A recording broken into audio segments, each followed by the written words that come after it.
Hello guys! Ipaprank ko ngayon si Jowa, yung prank na ungol prank. Yung bawat magsasalita ko, sabayan ko ng ungol. Tapos tingnan natin yung magiging reaction niya. So, start na natin ang ating prank. Adi, Hindi na matutun. doon ka na matulog, Liga ka na. Lumipat ka nga doon, Ayun na, Tulog na tayo, Nabusog ka, Nabusog ka nga, Ha? Oo.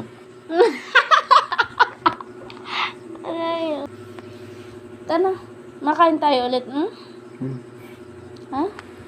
Manood ka bukas ng basketball, Manood ka bukas ng basketball,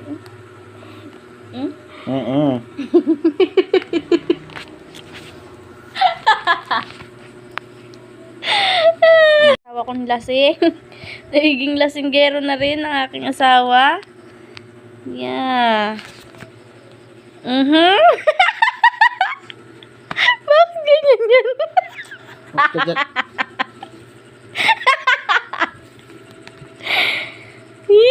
So, ayun guys, saglit ko lang nagawa yung prank kasi gabi na.